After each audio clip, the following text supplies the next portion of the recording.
Music Films Record, the Discover Marketer, I do the Discover big time. I mean, Pastor Latuji Josiah Akinduro. No latest and latest audio CD wọ́n pe àkọlé ẹ̀ ní Divine Touch. Ìfọwọ́kàn látòkè. Great poem. Ó yá ẹ feel ẹ̀.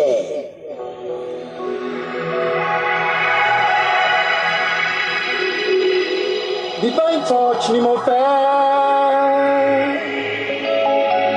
Kí ilẹ̀ ayé mi ó wà níbí. Divine Touch ni mo fẹ́ ó. Ayé mi ó nítumọ̀. Àkọ́dá ayé fọwọ́ rẹ̀ bà mí látòkè. Kí n paṣọ ìṣìdàkà ayé mi ó yọ titun. Ó tó gẹ́ kọ́mọ aláṣọ mi máa wà kìsà, kọ́mọ ẹlẹ́ran mi máa jẹgun ẹran. Ọlọ́run mo wá kí ọ lónìí o. Tètè ayé mi padà, mo fẹ́ ṣoríire. Má jẹ́ ìjìyà.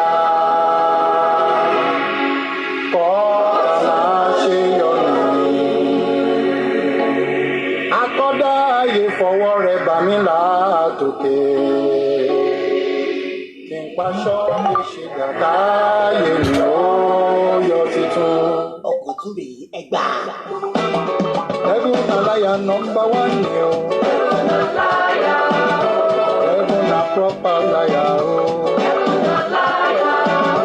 Onírọ́ ni èṣù yé. Onírọ́ ni èṣù ẹ̀gbọ́.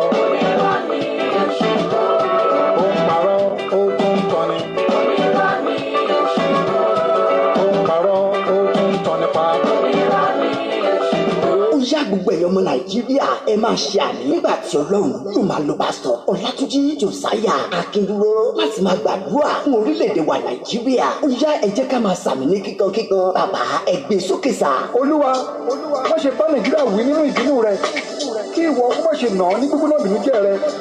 Olúwa ṣàánú fún àwa ènìyàn ìlú yìí nítorí àìlera wa. Olúwa mú wa lára dá nítorí tí ara kan egungun wa, ara kan ọkàn wa gógó pẹ̀lú. Ṣùgbọ́n ìwọ Olúwa yóò ti pẹ́ tó. Padà Olúwa gba Nàìjíríà, gbà á là nítorí àánú rẹ, nítorí kò sí ìrántí rẹ nínú òkú, nínú ìsàkú. Ta ni ó wá dúpẹ́ fún ọ? Agbára ìkórìíra wa dá wa. Ní òru gbogbo ni àwa mú ẹní wa fò lójú omi. Àwa fomi jẹ́rìí ibùsùn wa. Ojú wa bàjẹ́ tán nítorí ìbìnújẹ́. Ó di ogbó tán nítorí gbogbo àwọn ọ̀tá wa. Ẹ lọ kúrò ní ìlú yìí. Ẹ ò lè gbọ́ tó báyìí o, nǹkan kì í síbẹ̀ gbà bẹ́ẹ̀. Ẹ̀gbọ́n náà ta ló wá tó ta project báyìí bí kì í ṣe iléeṣẹ́ Bowen International Music and Films Record, the Discover Marketer. Olùléṣẹ́ wọn wà ní second floor Bethany Foundation Plaza opposite and planning Science Celebration Hotel Ẹlẹ́yẹlé Lake nílẹ̀ Ọ̀ṣun. Telephone 0803-498-0666. Good Music Mama Debo ní Alaba International Market Ọ̀yọ́ Alaba Lagos ló ń distribute ẹ̀ fún iṣẹ́ ìrànṣẹ́ níbi gbogbo. Ẹ lè pe Pastor Latuji Josiah Akinduro sórí ẹ̀rọ ìbánisọ̀rọ̀ 08060971046. Àpòrè tuntun lẹ́lẹ́ Divine Touch is a must for every home. You are all blessed as you grab your copy in Jesus' name.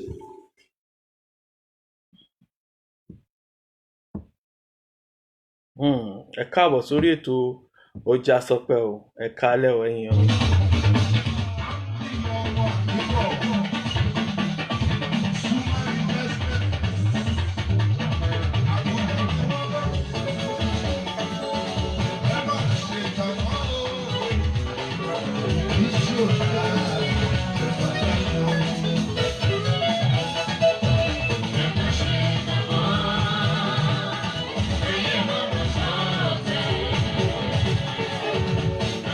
Ẹ kálẹ́ o ẹ̀yin èèyàn mi lágbàáyé gbogbo ibi tẹ́ bá wà tẹ́ ń gbọ́ mi. Ọjà Sọpẹ́ òun ni ọmọ yín náà ni àbúrò yín. Ọmọ yín àtàtà nílùú United Kingdom. Ọmọ bàbá Ìjẹ̀bú ní Ògìjò. Òun ló ń bá yín sọ̀rọ̀, ọmọ Ìjẹ̀bú alárẹ̀. Èmi ni ọmọ Bàlùfọ̀ Ṣípàkèlè, ọmọ Ajáwòrò gbàkúgbàkú, ọmọ Mìdúẹ̀gẹ́. Ìjẹ̀bú alárẹ̀ nìyẹn. Arígbábuwó àwa nìyẹn. Níjẹ̀bú. Èmi ni mò ń kí gbogbo yín pé ẹ kú alẹ́, ẹ kú àárọ̀, ẹ kú àsán tẹ́ bá wà. Tẹ́ ti ń gbọ́ Ọjà Sọpẹ́.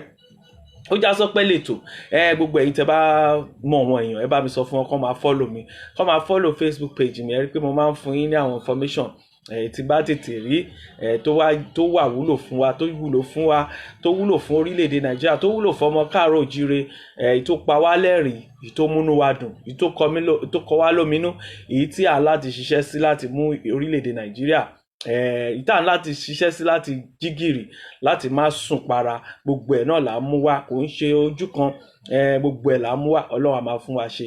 Ó já sọ pé òun lè tò láṣálẹ̀ yìí. Mi ó já sọ pé mo tún dé sórí ètò bí mo ṣe ń dé. Mo dé, èmi náà ni ọmọ yín Olúmídé tí mò ń dán bí ẹdun, tí mò ń rọ̀ bí òwe. Èmi náà ni mò ń dán bí ẹdun, mò ń rọ̀ bí òwe. Ó já sọpẹ́ náà, ó já sọpẹ́ lọ́mọ náà. Gbogbo ọ̀rọ̀ wa láṣẹ Èdùmàrè, ó máa já sọpẹ́. Gbogbo ibi tí bàtà ti ń ta wá lẹ́sẹ̀, gbogbo èèyàn wa Ọlọ́run á bá wa bomi ró, á tù wá lára, á tù wá dẹ̀dẹ̀dẹ̀dẹ̀. Òun ni mo fi àsìkò yìí mo fi sọ̀rọ̀ lórí olóògbé ẹ̀gbọ́n wa Dàpọ̀ Ọ̀ṣun Williams tí wọ́n ṣaláìsí láìpẹ́ yìí, tí wọ́n fi ìyàwó wọn ìyẹn yèyé Justina Ọ̀ṣun Williams sáyé pẹ̀lú ọmọ wọn náà. Wọ́n ní ẹ̀gbọ́n, wọ́n ní àbúrò lóríṣiríṣi, wọ́n níyàn bí rà báyìí tí wọ́n fi sílẹ̀. Gbogbo àwọn tó fi sílẹ̀ mo bá wọn kẹ́dùn, ẹ kú ara fẹ́ra kù. Gbogbo àwọn ọ̀rẹ́ olújúlùmọ̀ pápátá, think tank, gbogbo àwọn ọ̀rẹ́ wọn pápátá tán jọ jẹ́ torí àwọn ní chairman think tank ní United Kingdom, tó jẹ́ pé wọ́n ń ṣàkóso bí ìdàgbàsókè ṣe máa wá fún àwa ọmọ Nàìjíríà tí à ń gbé ní ìlú òyìnbó. Iṣẹ́ jagunjagun takuntakun tí Dr. Williams Dàpọ̀ Williams tó ṣe, iṣẹ́ náà ló ń lọ. Ìtìgbò tẹ́ fi ń rí pé lọ́tùn ló ṣe àwọn èèyàn kan sára sí wọn. Bó ṣe dá ká ṣe nìyẹn. Tá bá ṣe dáadáa lẹ́yìn òkú wa, lẹ́yìn tá bá ti lọ, wọ́n á sọ dáadáa ń pa wa. Tá bá dẹ̀ lọ náà, wọ́n á sọ burúkú ń pa wa. Kán máa sọ búburú ń pa òkú. Ẹ̀yin Nàìjíríà, ẹ̀yin Yorùbá lẹ máa ń sọ pé wọ́n ń sọ búburú ń pa òkú. Tókú bá ti kú, ẹ lè sọ anything nípa ẹ̀. Ẹ má parọ́, nítorí pé tẹ́ bá sòótọ́ nígbà tí òkú bá kú, bí Dr. Williams ṣe kú yìí nísìn tó lọ yìí, tí n bá wà níbi wékìpì wọn tó bá ní kí n sọ̀rọ̀, màá sọ ibi tí wọ́n dá sí. Níwọ̀nba àgbà tí mo mọ̀ wọ́n, nǹkan tó kù tí wọ́n dá sí màá sọ. Kò ń ṣe pé mo fi sọ̀rọ̀ sókú kan pé òkú ti kú, ó ti kú, ó kò wọn àtọlọ́run. Bẹ́ẹ̀ náà gbogbo àwọn òkú wa tó bá ti kú, the only thing tá kan máa ṣe fún wọn ni pé ká kàn máa ṣàdúrà fún wọn. Ẹ má jà jẹ́rìí èké lórí àwọn òkú. Nǹkan tó jẹ́ ká máa ní problem nílẹ̀ káàárọ̀ òjíire àti Nàìjíríà nìyẹn. Tí èèyàn bá ti dàgbà, a ní lè sòótọ́, wọ́n á ní ká má sòótọ́, ẹ̀gbọ́n bàbá wa ní àbúrò bàbá wa ní. Ìyẹn ni ó dífá fún nígbà míì tó fi jẹ́ pé bàbá mi á máa bọ́ ọmọ ẹ̀sùn, ìyá ò ní lè sọ, ọmọ ò ní lè sọ, wọ́n á bayé ọmọ jẹ́ títí. Ìyẹn ló dífá fún pé òkú ọ̀run mi á gba nǹkan èèyàn, á tún kú títí ayérayé. Àwọn tí ò yẹ kó lẹ́tọ̀ọ́ sí, wọ́n á máa lẹ́tọ̀ọ́ sí. Tí òkú ọ̀run tókú bá ti kú, ó ti kú nìyẹn, ó kò wọn àtọlọ́run. The only thing tẹ́ lè ṣe fún náà ni pé kẹ̀kàn gbàdúrà fún kọ́lọ́run dáríjì ẹ̀ṣẹ̀. Ṣùgbọ́n gbogbo àwọn ìwà tó wù nílé ayé, ẹ má bá bò ó. Nǹkan tọ́lọ́run ní sọ fún yín nìyẹn, ẹ má bá òkú kankan bò ó. Bó jẹ́ mi náà ni mo kú lọ́jọ́ ọ̀la kọjọ́ pẹ́ kí n tó kú, bó jẹ́ mi náà ni mo kú lọ́la, tí n bá ṣe nǹkan tí ò dáa, ẹ sọ. Nítorí pé tẹ́ bá sọ, àwọn tó wà láyé wọ́n á lè rí àtúnṣe ṣe sọ́rọ̀ wọn. Nítorí òkú tó kú tó lọ síbi wékìpìn ẹ̀ tó lọ ń gbé òun ló ràn mí lọ́wọ́, ẹlòmíì kò ràn lọ́wọ́, ẹlòmíì ìkà ló ṣe fún o, kò sọ. ẹlòmíì bóyá torí tọ́rọ́kọ́bọ̀ tó kù fún. Àwọn nǹkan míì wà tó kù ti ṣe tí ò dáa, ṣe understand? Tí gbogbo wa ìta ṣe tí ò dáa, gbogbo wa náà ni bàráò. Ẹni tílẹ̀ bá mọ́ bá ni. Òun ni bàbá wa kan ṣe sọ́ngbà yẹn pé tó sọ láìpẹ́ yìí lórí ẹnìkan tó kú, tó dẹ̀ kí gbogbo wa dìmú, especially àwọn ọmọ káàárọ̀ òjíire ká máa fi ṣiṣẹ́ ṣe nísìn. Nítorí tá bá kú, ó bẹ́tà kan sọ nípa wa ká lè ráàánú gbà lọ́wọ́ Ọlọ́run. Nítorí pé tẹ́ bá tún parọ́ nǹkan tó kú òṣè nílé ayé, tẹ́ ń parọ́ mọ́ ní dáadáa àti nídàkejì, ẹ̀ ń fìyà jẹ òkú ọ̀run yẹn ni. Ó bẹ́tà kẹ́ sọ bókú ọ̀run nǹkan tó ṣe ní ayé. Tó kú ọ̀run bá bọ́mọ yín sùn ní ayé, tó kú ọ̀run bá gbowó yín ní ayé, tó kú ọ̀run bá bà yín jẹ́ ní ayé, ẹ sọ. Even lẹ́yìn tó bá kú ni kẹ́ tún sọ dáadáa, kí àwọn kan lè rí pé kò dá kí n ṣe bàjẹ́. So tí n bá tún kú, àwọn èèyàn á tún máa bà ayé mi jẹ́. Ẹlòmíì rò pé tóun bá ti, nǹkan tó dẹ̀ ṣẹlẹ̀ ni pé ọ̀rọ̀ tí fẹ́ sọ gan ọkọ ṣùgbọ́n tọ́pìkì yìí ó wá sí mi lọ́kàn ni láti ṣí àwọn èèyàn lọ́kàn nílẹ̀ káàárọ̀ òjìrè. Ó pẹ̀lú nǹkan tí ìyà fi ń jẹ wá, ó pẹ̀lú nǹkan táwọn kan máa fi fìyà jẹ wá títí wọ́n máa fi kú, tó máa gbé nǹkan tó tọ́ sọ́mọ wa, tó máa tún gbé lọ sọ́run táwọn ọmọ wọn máa lò. Àwọn òkú ọ̀run míì ti kú, wọ́n á ní ó ti kú ẹjẹ́ afílẹ̀. Instead kí ẹ sòótọ́ ọ̀rọ̀, kí àwọn tó wà láyé ń sìn kọ́ lè mọ̀ pé ṣe rí bẹ́ẹ̀ ṣe sòótọ́ ọ̀rọ̀ yẹn tẹ́ sòótọ́ ọ̀rọ̀ nǹkan tó kú ọ̀run ṣe tẹ́ lọ sọ pé torí pé òkú kan ti kú ẹjẹ́ a máa sọ̀rọ̀ ń pa ẹ̀ mọ́. The only thing tẹ́mi mọ̀ tí Ọlọ́run tí mo mọ̀ tí mo máa ń gbọ́ lọ́wọ́ wọn èèyàn Ọlọ́run ni pé ká gbàdúrà kí Ọlọ́run dáríjì. A kàn máa bẹ Ọlọ́run ni. Bọ́lọ́run ò bá dáríjì kò sẹ́ni tó máa question Ọlọ́run, kò sẹ́ni tó mọ ibi tó wà. Imagine ẹni tó pààyàn tó lówó lọ́wọ́, ẹni tó pàbúrò ẹ̀ tó mú gbogbo owó àbúrò ẹ̀ tó kó sápò, ẹni tó pa ẹ̀gbọ́n ẹ̀ tó yí lọ́rùn, ẹni tó jẹ́ kí bàbá ẹlòmíì kú, ẹni tó jẹ́ kí ẹlòmíì di opó ọ̀sán gan, èèyàn yẹn wá kú, ẹ̀yin wá ń sọ pé òkú ọ̀run ó máa tútù kú ni. Nǹkan tí ò yé wa nìyẹn. Ṣé wá rí àwa tá a dúró sílé ayé tá a wá sọ ẹ̀ṣẹ̀ ní fún wa, ẹ̀ṣẹ̀ ní fún wa, nítorí pé tá bá sọ àwọn tó ń bọ̀ tó fẹ́ kó sínú ọ̀fìn yẹn wọ́n á lè kúrò nínú ọ̀fìn yẹn. Nǹkan tí ò yá àwọn bàbá wa nìyẹn àtàwọn ìyá wa. Nǹkan t'Ọlọ́run sọ nìyẹn wípé ẹ má jẹ́rìí èké, ẹ sọ bó bá ṣe rí. Lágbájá òkú ọ̀run ni, kí ló dé tẹ́ ń sọ̀rọ̀ òkú ọ̀run ìgbà tó ti kú, ṣé gbà ìlú ẹ̀kẹ́ máa sọ̀rọ̀ ẹ̀ àbí gbà ìlú ẹ̀kẹ́ máa gbọ́. Tẹ́ bá jẹ́rìí nǹkan tá à ń ṣe yẹn, òun lẹ̀ lómi fi gbá wa. Ẹ worú Abacha ń sìn tó kú. Majority àwọn èèyàn ní kẹ́ má sọ̀rọ̀ ẹ̀, ó ti kú. A lot of people àwọn yẹn ti pàjáyé lẹ́kúnjayé tó ti kú. Imagine kọ́mọ lọ sí hospital ní Nàìjíríà níbi tá dé, kọ́mọ school lọ sí hospital kó mú 2000 naira lọ, kó níbi àrùn tó lè ṣekú pamọ́ yẹn, ó dẹ̀ lọ sí hospital, ó mú 2000 lọ, wọ́n ní kó ra káàdì 1000, ó ti ra oúnjẹ bíi 300, ó dẹ̀ fi bíi 200 wọ mọ́tò débẹ̀, ó jẹ́ 500. Oògùn tó dẹ̀ máa ra oògùn 5000. Ọmọ yẹn dẹ̀ wá sí hospital, ó ti gba káàdì 1000, ó ti ná 1005. Irú ayé wo ni? Ọmọ yẹn dẹ̀ ń láti lògùn yẹn kó má bàa kú. Oògùn tó dẹ̀ máa ra máa tó 4500. Kò dẹ̀ sí ẹnì kankan, kò sí ìjọba kankan tó lè sọ, kò séèyàn kankan tó lè sọ pé nǹkan kan báyìí ló yẹ ká ṣe lẹ̀. Irú ẹni tó bá wá fúnra àwọn àìsàn báyìí automatically ṣe ló yẹ ká request fún oògùn ká fún wọn ní oògùn kọ́ má bàa kú. Ẹlòmíì á wá padà lọ lẹ́ngbà tí ò bá rógùn rò, á lòun lọ lu àgbo, á wá kú sílé mọ́ṣúárì, á wá kú. Ẹ worú àwọn tó wà ní situation oògùn lọ́spítù yẹn àbí tán fi ṣe minister for health yẹn, ẹ rí pé ikú wà lọ́rùn ẹ̀ gan. Nítorí pé káwọn èèyàn má bàa kú ló ṣe jẹ́ doctor, ló ṣe jẹ́ alágbàwí nípa ètò ìwòsàn. Nǹkan t'Ọlọ́run ṣe fún ẹ ní skill nìyẹn. Ọlọ́run fún wa lọ́gbọ́n nítorí nǹkan kan ni ká lè rí nǹkan kan ṣe. Ìwọ tó bá jẹ́ doctor, ìwọ tó bá jẹ́ commissioner for health, ìwọ tó bá jẹ́ director of medical service, ìwọ tó bá jẹ́ physiotherapist, ìwọ tó bá jẹ́ tó wà ní charge àwọn ọmọ kéékèèké tó ń tọ́jú ẹ̀, ìwọ tó wà lọ́sítù tó jẹ́ nurse, ìwọ tó fi sí stock pé kó máa tọ́jú oògùn, ìwọ tó fún lówó pé owó ìlú wà lọ́wọ́ ẹ̀ lẹ́yìn tó gba tax, owó yìí ó lè fi ṣe oògùn fáwọn èèyàn kán máa ra oògùn ní cheaper price àbí kán máa fún ìwọ tó gbogbo ẹ̀ wà lọ́wọ́ ẹ̀ tó ṣe. Tí aláboyún wá sí hospital tó jẹ́ pé láàárín ìgbà tó wá sí hospital aláboyún ń kú wẹ́rẹ́, wọ́n yẹn ń kú báyìí náà kàn ń kú nítorí kíni kò yẹ kán tí ì kú, ṣùgbọ́n gbogbo àwọn nǹkan tó gbélé yín lọ́wọ́ tó yẹ kẹ́ fi tọ́jú aláboyún, ẹ kó yẹn kó sọ́dọ̀ ọmọ yín, ẹ fi tọ́jú àwọn ẹbí yín, ẹ fi ṣe fàájì, ẹ fi ṣe patí, ẹ ná ní patí, ẹ ná bail, ẹ ń ṣe gbogbo ẹ̀. Ẹ wo situation tí Nàìjíríà wà ń sìn lénìí. Mo kí gbogbo ẹ̀yin èèyàn lẹ́ẹ̀kan sí, ó já sọpẹ́ lẹ́tọ̀. Èmi náà ni mo jáde wá lálẹ́ pé láti wá bí Ọlọ́run ṣe darí mi náà ni pé kí n jáde wá lálẹ́. Mo kí gbogbo ẹ̀yin ọ̀rẹ́ olújúlùmọ̀ àti ẹbí Dr.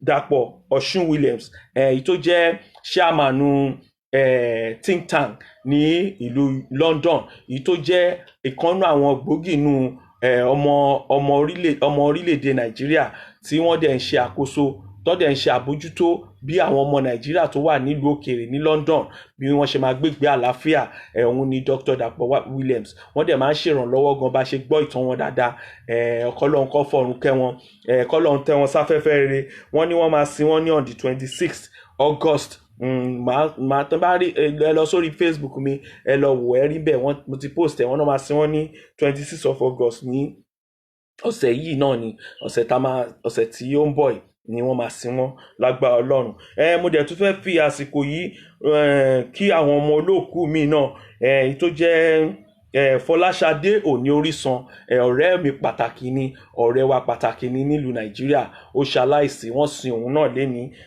ọmọdé ni ó ní àwọn ọmọ ìmá àti ìyá ìmá ìyá Ẹniọlá sunre o ọ̀run rí ẹ o may your soul rest in peace Ọlọ́run á tẹ́ sáfẹ́fẹ́ rere o Ọlọ́run á dẹ̀ dáríjì ẹ gbogbo ẹ̀ṣẹ̀ èyí tó ṣẹ̀ Ọlọ́run á dáríjì Ọlọ́run á bẹ̀ tọ́jú àwọn ọmọ yẹn gbogbo ẹ̀yin tí wọ́n fi sílẹ̀ náà lábúrò lẹ́bí lára gbogbo ẹ̀yin ọmọ ẹ̀yin fámílì Òní ẹ̀yin fámílì Orísan ní Àjà ẹ̀kú ara fẹ́ra kù tìyàwó tó lọ Ọlọ́run àforíjì wọn Dr. Dapo Williams náà ibikíbi tó bá wà báyìí gbogbo àṣìṣe wọn Ọlọ́run á bá wa parẹ́ àdúrà la máa gbà fún wọn àkọ́ gbàdúrà kọ́ Ọlọ́run bá wa pàṣìṣe wọn rẹ́ ni gbogbo àwọn tó kú ẹni tó bá kú àfihàn wọn ṣùgbọ́n ẹ jẹ́ ká sọ nǹkan tẹ́ni tó kú ṣe nítorí pé àwọn tó kù kán lè kẹ́kọ̀ọ́ nǹkan tẹ́ni tó kú ṣe nílé ayé ó ṣe dáadáa ẹ má ní dáadáa ọ̀rẹ́ mi ni ó ṣe dáadáa ẹ sọ nǹkan tó ṣe tí ò darí ẹ sọ tí ó ṣe tí ò darí kó wá ti kúrò nínú ẹ sọ so that àwọn èèyàn á lè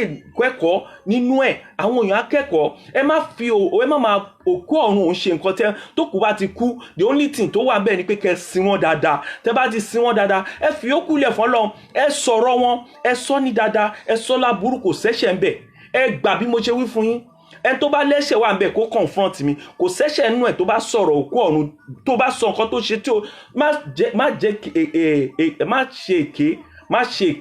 má ṣe èké lórí òkú ọ̀run òótọ́ ọbẹ̀ ni kò sọ tó bá ká òkú ọ̀run bí tó ti pààyàn ó ti pààyàn rí sọ níjọ́ wékìpẹ̀ sọ sódà tó bá sọ àwọn tó ń bọ̀ á lè mọ̀ pé òkú ọ̀run náà nílé ayé yìí tó bá kú àwọn èèyàn ń sọ̀rọ̀ ẹ̀ bad àwọn tó bá wà láyé tí wọ́n ń ṣe dáadáa àwọn lè ń bàjẹ́ àwọn lè ń sọ̀rọ̀ wọn bad but ẹni tó ti kú tẹ́ ẹ̀ rí mọ́ tó yẹ kẹ́ sọ̀rọ̀ wọn bad kẹ́ sọ̀rọ̀ wọn bad káráyé gbọ́ káwọn tó wà láyé àwọn tó kù láyé kán lè rí ẹ̀kọ́ kọ́ ṣe rárá.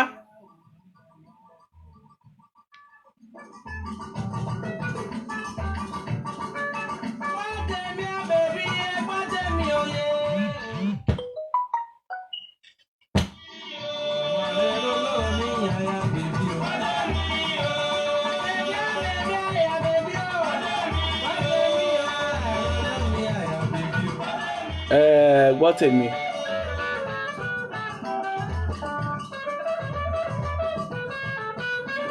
ẹ wò náà òkú ọ̀run tí ó lè ẹni tó wà ní in charge Ministry of Health tí àwọn èèyàn lóríṣiríṣi kú sí ọwọ́ ẹ̀ tó kú lábẹ́ ẹ̀ tí àwọn tó yẹ kó sanwó oṣù fún tí kò sanwó tán kú àwọn pensioner kú èèyàn wá kú that is why ẹ̀yin náà ẹ jókòó kẹrò kí ni ẹ lè sọ nǹkan bàjẹ́ nípa òkú ọ̀run fún ẹ mọ̀ pé Ọlọ́run máa na ẹ̀yin tẹ́ bá mọ̀ nípa ìbàjẹ́ òkú ọ̀run tó bá bọ́mọ yín sùn lẹ́yìn tó bá wà láyé ẹ sọ tẹ́ bá dẹ̀ lè sọ tó bá láyé ẹ tún sọ ńgbà tó bá kú tẹ́ bá sọ ńgbà tó bá kú gan ẹ rí pé ara yín máa fúyẹ́ ẹ rí pé pàṣán tọ́lọ́run máa ṣe rí tẹ́ bá sọ Ọlọ́run lè máa na èèyàn yẹn ní pàṣán ẹ̀yin tẹ́ wà láyé tẹ́ bo iná mọ́ òkú ọ̀run lọ́rùn tẹ́ jẹ́ káwọn tó kù láyé kán kọ́gbọ́n ẹ̀yin lọ́lọ́run máa fìyà jẹ.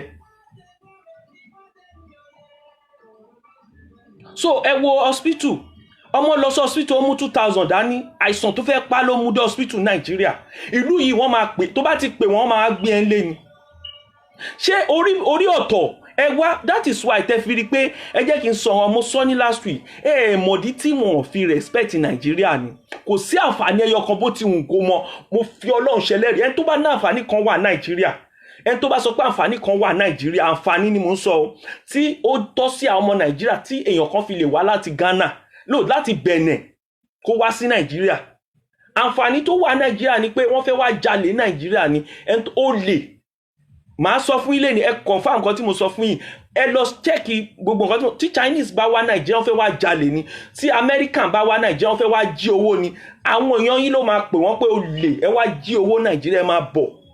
Wọn ní kò sí àǹfààní kankan bó ti wù kó mọ́ Nàìjíríà. Àwọn American bó ṣe wà yẹn ní Nàìjíríà gbogbo hospital tó ń lò specialist ni fún gbogbo àwọn òṣìṣẹ́ wọn pápátá. British wọn ń lo hospital yín rárá, àwọn ó lè jọ ọmọ Nàìjíríà ló máa ní but specialist hospital ni tó máa wà well equipped tó ti ṣe fún àwọn ọmọ wọn. Èyí tó bá le jù lẹ́ máa rí tó máa gbé àwọn èèyàn wá padà wá sílùú yìí.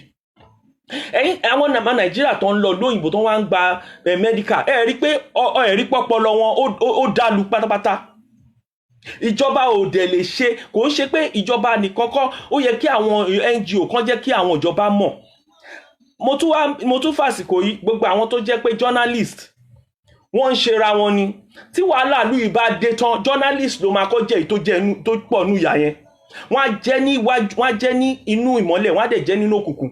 Ẹ gbà mọ́ fún yín nítorí pé àwọn kankan wà tó ń ṣẹlẹ̀ báyìí tó yẹ pé tó bá ti fẹ́ mú lẹ́nu lé báyìí journalist á pa microphone, journalist á pa náà ania àti fẹ́ palẹ̀ mọ́, àsìkò ti tó àti ń lọ. Nígbà tí àwọn èèyàn fẹ́ sún wa ní tó fẹ́ tan ìmọ́lẹ̀ sí nǹkan tó máa ṣe ìlú láǹfààní, ìgbà yẹn ni journalist presenter máa sọ pé irọ́ ẹ má sọ yẹn níbí, nígbà tó mọ̀ pé nǹkan tó yìí máa pàwọ́ àtàwọn ẹbí ẹni. Ṣé o ti rò pé torí pé o ṣe journalist nísìn tí ìyàwó ẹ bá sick tó bá dé hospital Nàìjíríà ikú ni, àfi tọ́lọ́run bá gbẹ̀bí ẹ̀. Ẹ jẹ́ sọ fún yín hospital Nàìjíríà Ọlọ́run ló ń gbẹ̀bí obìnrin bẹ̀. Obìnrin mi bímọ sílé láì lọ sí hospital, ẹ má rò pé tó bá lọ sálá maternity tó bá gbé ọmọ jáde ṣe rí Ọlọ́run kàn gbà wọ́n ni, nítorí pé ètò bá ṣe ń bímọ bá ṣe ń tọ́jú àwọn aláboyún kò sí ní Nàìjíríà rárá. Kó tó bímọ wá ní kó lọ mélè wá kó lọ ṣe lé wá kí obìnrin gan tó gbọ́ hospital gan in fact nǹkan mi àti ṣẹlẹ̀. Kò ṣe pé ó máa dé hospital tó máa sáré ní welcome ma ẹ sáré gbé lọ sí tíátà ẹ sáré ṣe, wọn kọ́kọ́ filẹ̀ ní ẹ jọ̀ọ́ ẹ dá mi lóhùn ẹ ṣàánú mi ara ni mi, bí àwọn obìnrin wa ṣe máa ń sọ Nàìjíríà nìyẹn. Imagine ọmọ tó ní àìsàn tó yẹ pé àìsàn yẹn ń pààyàn, ó ń fọyàn lójú, ó wá sí hospital. Kò ní láti sọ fún yín, ìjọba mọ̀ pé ẹni tí ò bá ní owó tó bá lọ ẹni tó bá wá sí general hospital tí ò bá ní owó tó bá padà lọlé ó máa lọ màgbó máa kú ni. That is why táwọn ìlú yìí fi máa ń pèèyàn nílé láti mọ̀ pé ṣé àlàáfíà ló wà, máa bọ̀ wá ṣe ìtọ́jú, wá ṣe ìwòsàn, wá ṣe test. Nítorí pé wọn ò fẹ́ òkú èèyàn rárá. Kẹ́lẹ̀ bá mọ̀ bí òyìnbó ṣe àti àwọn ìlú tí wọ́n níbẹ̀rù Ọlọ́run, kẹ́lẹ̀ máa bọ́bọ́ yẹn níbẹ̀rù Ọlọ́run tó wọn ò fẹ́ kíyàn kú. Ọlọ́run sọ pé a fẹ́ kú ẹlẹ́ṣẹ̀ bí kò ṣe kó ronú kú àdá. Àwọn ìlú tó dáa tán ní olórí tó dáa tán ní àwọn èèyàn tó dáa, ẹ̀wọ̀n ẹlòmíì gan neighbor ẹ̀ kò fẹ́ kí èèyàn kú, ṣùgbọ́n ẹlòmíì bí neighbor ẹ̀ ṣe máa kú òun kò rán rárá. Tọ́ba náà rọbí lẹ́sìn tó yẹ kí kò nídìí pé ẹ̀ṣẹ̀ ló ń bẹ̀yàn kan pé ẹjọ́ sà bàbá alágbájá wa bá gbé náà ó yẹ kẹ́kàn pé ní kọ́dẹ̀ wá gbé kọ́dẹ̀ gbé lọ sọ́sítù kan lọ tọ́jú ẹ̀. Tó bá dẹ̀ kú á jẹ́ pé ikú Ọlọ́run nìyẹn. So àwọn èèyàn wá ń dìde láti sọ fún ìjọba pé ìjọba o ẹ wò ẹ ṣètò, àwọn èèyàn ń kú lójoojúmọ́, ebi ń pa àwọn èèyàn, epo ti wọ́n jù, ilé ti wọ́n jù, àwọn èèyàn sùn tà, crime ti pọ̀ jù. Kí ló fà á tí crime fi pọ̀ jù? Ẹ̀yin tẹ́ bá máa pè, tẹ́ bá lè pè kí n tó parí program mi ní pẹ́ ẹ lè pè sórí màá táàgì kíní ìsìn.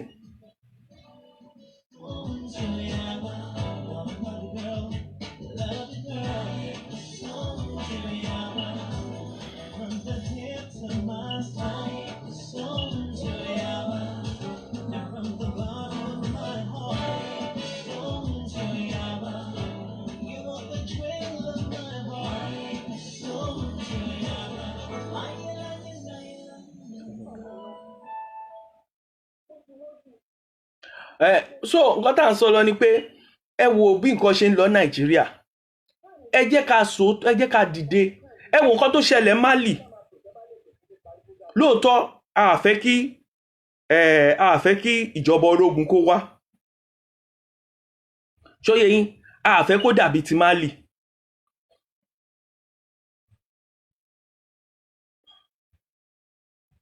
ẹ̀yin tẹ́ bá máa pè ẹ lè pè sórí nọ́mbà yẹn +447950695850 or kẹ́ text mi or kẹ́ kọ̀ọ̀kan sórí bẹ̀ ṣe rí àwọn nǹkan kan tó tún kù tí mo fẹ́ sọ ẹ wo àwọn journalist Nàìjíríà mo sorry fún wọn even blogger mo sorry fún wọn ṣe rí gbogbo nǹkan tó ń ṣẹlẹ̀ Nàìjíríà yìí tó bá acquire wealth tó lówó lọ́wọ́ tó jẹ́ celebrity tí wàhálà bá dé láàrin ọjọ́ kan gbogbo celebrity yẹn á wọ̀ mí o ìwọ tó bá jẹ́ journalist tí wàhálà bá dé ìwọ náà máa lé kiri o nítorí kí wàhálà má bá dé tí àwọn èèyàn bá wá sí inú láti sọ̀rọ̀ kó lè káwọn èèyàn lè gbọ́ kó ṣàwọn èèyàn létí ẹ jẹ́ kán sọ̀rọ̀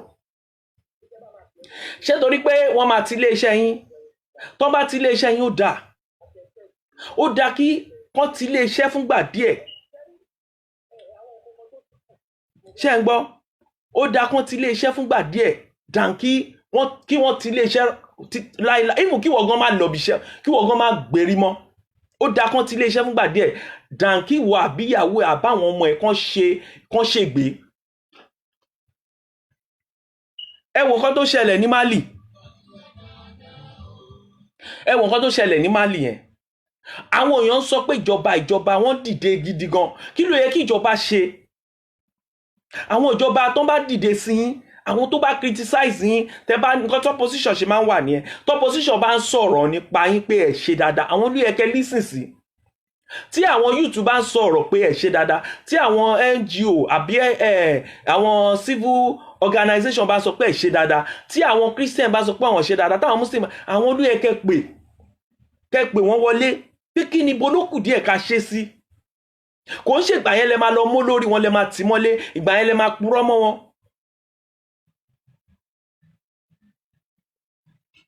ẹ wo ọmọ Láwálé Bákàrè yẹn ọmọ kékeré tó ti bẹ̀rẹ̀ sí ní dìde sí ìlú pé bí ìlú ṣe máa da ọmọ yẹn ò nóbì kò ní màmá mọ́ fúnra rẹ̀ ló ń struggle ṣùgbọ́n pẹ̀lú bí ó ṣe nóbì tó ní èèyàn kankan ó ń struggle pé Nàìjíríà láti da kò dìgbà tó bá ní òbí kó tó gbádùn ìlú àwọn tí ò nóbì gan ló yẹ kó máa gbádùn Nàìjíríà àwọn tí ò ní ọkọ ló yẹ kó máa gbádùn Nàìjíríà àwọn tí ò níṣẹ́ ló yẹ kó máa gbádùn jù àwọn aláìsàn ló yẹ kó máa gbádùn jù àwọn aláìlera ló yẹ kó máa gbádùn jù ó ṣe jẹ́ àwọn tí ò níṣẹ́ àwọn tí ò lera àwọn aláìlera àwọn ọmọ òkú ọ̀run àwọn tí ò ní ọkọ àwọn arúgbó tó yẹ kó máa gbádùn Nàìjíríà ó ṣe jẹ́ àwọn náà ń jìyà jù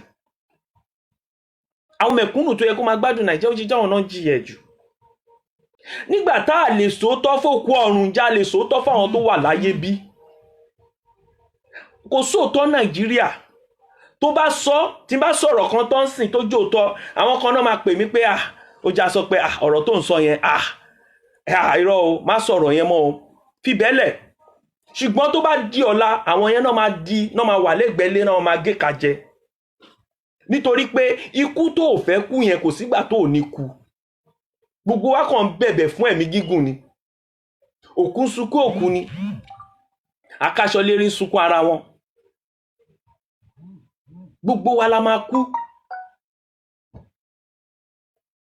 Ọlọ́run dẹ̀ fún àwa Nàìjíríà lẹ́bùn láti sọ̀rọ̀ a lè sọ̀rọ̀ owó ìfẹ́ owó àti àwọn nǹkan tí ò tọ́ náà òun ló dí ẹnu wa tá a lè sọ̀rọ̀ àwọn tọ́lọ́run wá fún ní àyè láti sọ̀rọ̀ kàkà kan sọ̀rọ̀ síbi tó yẹ kán sọ̀rọ̀ sí àwọn nǹkan tó yẹ kán sọ̀rọ̀ sí náà sọ̀rọ̀ sí ẹlòmíì ibi tí peace wà tí ìfọ̀kànbalẹ̀ wà tí ò sí wàhálà ibẹ̀ ló máa lọ máa tú ìtúkùtù ilé onílé lẹ́lòmíì máa lọ ń tú fọ́tò onífọ́tò lẹ́lòmíì máa lọ máa wá ìyà dẹ̀ ń jẹ àwọn àtàwọn fámìlì ẹbí tó wà tó yẹ kó jà fún wọn tó dẹ̀ rẹ tó ń fìyà jẹ wọn báyìí tó yẹ kó sọ̀rọ̀ sí kò ní sọ̀rọ̀ sí yẹn ṣùgbọ́n ẹni ẹlẹ́ni tó ti ń ṣoríire tó ti struggle lé ayé ẹ̀ náà fẹ́ mú wálẹ̀ ṣùgbọ́n àwọn tó ń fìyà jẹ wọn tó ń rí báyìí lójúkorojú báyìí wọn ò lè fèsì wọn káwọ́dù nìyẹn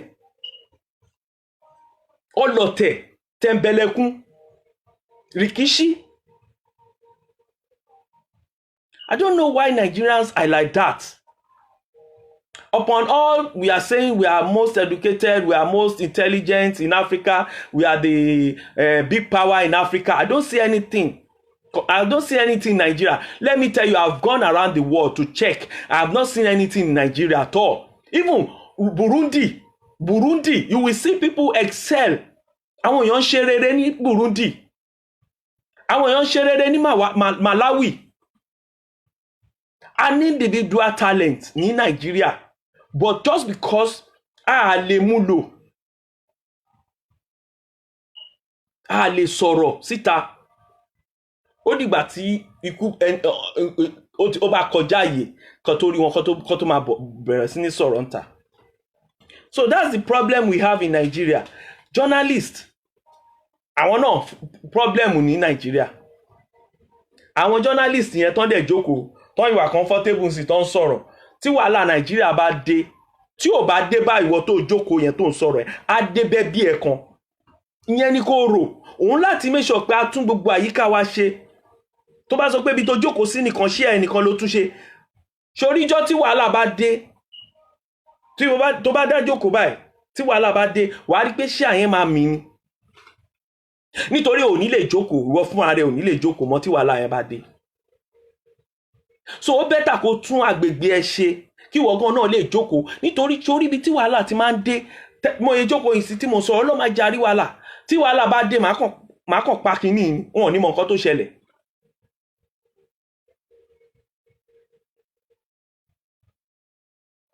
Banana Republic ni country tó wà organize rárá, kò sí structure kan, kò sí nǹkan tó lè sọ pé this is a structure pé okay Nigeria o tí n bá débẹ̀ o kíní yìí látòkè délẹ̀ ó máa ṣe báyìí, kò sí.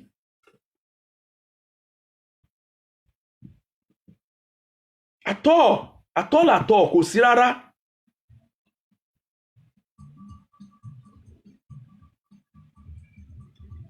So kí là ń sọ nípa Nigeria? Kí là ń sọ? Kí là ń sọ nípa Nigeria?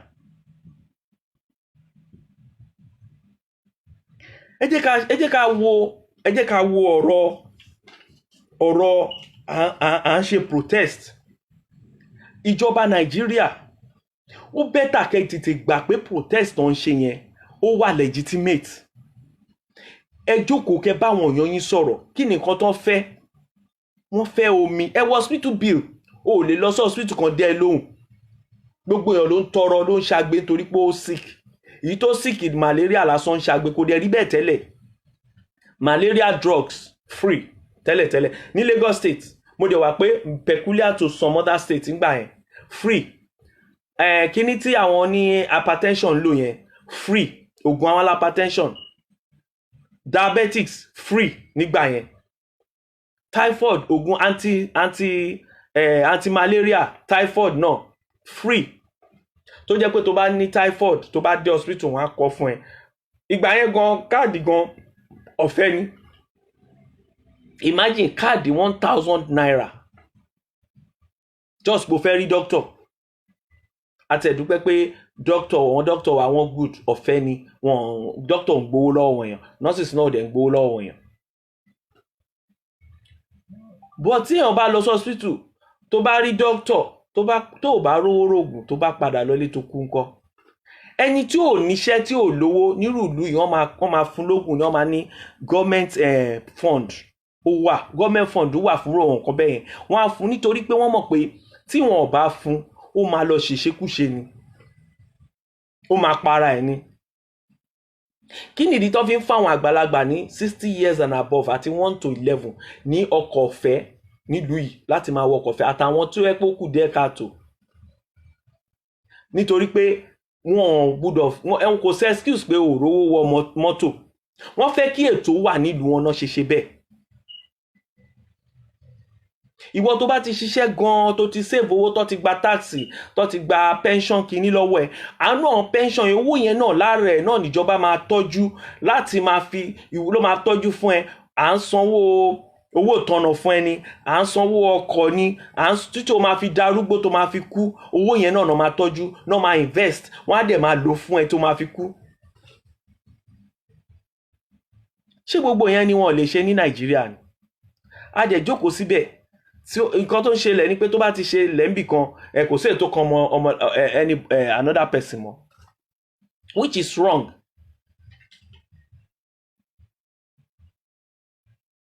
Àwọn landlord wọ́n lè fowó kún wọn, ẹlòmíì á lọ kọ́lé, ilé tó máa kọ́, ilé tí ò ní gate, tí ò ní lẹ̀kùn, tí àwọn ritualist tó máa wá sẹ́ńkùlé, tó máa máa ọmọ ẹ̀, tó máa ṣe wọ́n bó ṣe wù wọ́n. Náwọn ìlú tó dáa o ò lè rí ọmọ níta gbangba tó bá ti di àsìkò kan. Àwọn ọmọ kéékèèké àtobìnrin gan tó jẹ́ bíi 12 years 13 years o ò lè rí wọn kọ́ máa rìn kiri títì mọ́. O ò lè, ìlú táwa wà o ò lè rá àwọn ọmọ kéékèèké mọ́. Ẹlòmíì 12 o'clock ọmọ mi á sì máa sùn ta. Ẹ wá ní ritualist wà nígbà tó yẹ pé adìyẹ gan kò fi ọmọ ẹ̀ lẹ̀ síta, ká má ṣe sọ pé èèyàn, because adìyẹ mọ̀ pé tóun bá fọmọ ẹ̀ síta àṣà máa gbé ni. You know, why are we doing this? We don't even care for ourselves at all. I just heard people dying every day here and there. Why are they dying every day? It's not COVID. People are just dying every day in Nigeria. COVID ò tí ì pàjọ èèyàn, kò ìpààyàn 1,000 Nigeria. Lẹ́nu ìgbà tá dọ́dún ẹ lọ wo èèyàn tó ti kú Nigeria. Even gan tó bá ti pé bí tó bá pé 200,000 gan àwọn èèyàn tó ti kú. So what are we saying? Àwọn èèyàn tó dẹ̀ ń kú kí nìdí tó fi ń kú? People will just die anyhow. Kò sí structure kankan fún èèyàn kankan pé àwọn tó àókù díẹ̀ ká tó bá sick o nǹkan báyìí náà ń ṣe fún káwọn ìlú bòmíì gan máa rí wọ́n ṣe nǹkan báyìí. Torí ẹ̀ ní ẹ̀rù ṣe máa ń bà wá tó bá lé ẹlòmíì nílùú bòmíì, ọmọ Nàìjíríà tó bá lé wọn ní Ghana lásán wọn ò ní lè wá Nàìjíríà mọ́ nítorí pé ayé wọn ti bí pé kò sí ayé kankan Nàìjíríà. Ẹ jẹ́ n sọ fún àwọn ìlú kan wà láfíríkà lu ìwọ̀n give a damn nílùú yìí. Ẹ tó bá ẹkọ́ tì mí wọn ò rán wọn rárá, wọn ò rán lù yìí. Àwa Nàìjíríà nìkan lẹ̀rú máa ń bá torí pé kò sí àǹfààní kankan ní Nàìjíríà tá lè padà sí pé ìlú wa lélẹ̀. Àwọn Kenya, Ghana, Burundi, Ethiopia gbogbo wọn ìmí lè padà sílùú ẹ̀ kó lọ máa gbádùn tó bá ti lè kàwé tó ti ní exposure DMB á lọ lò. Tó bá dé Nàìjíríà ta ló mọ̀ ni? Kò ń ṣe pé nǹkan tó ní, kò ń ṣe experience tó ní ló máa fi ṣiṣẹ́, kò ń ṣe nǹkan tó ní, kò ń ṣe owó tó ìwé tó kà. A lot of people ń kàwé wọ́n ní master wọ́n ní gbogbo ẹ̀ Nàìjíríà kò work rárá.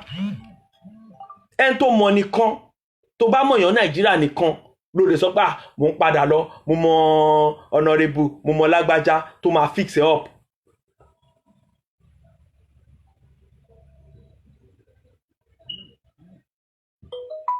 We don't have any problem concerning COVID in Nigeria. I'm telling you this.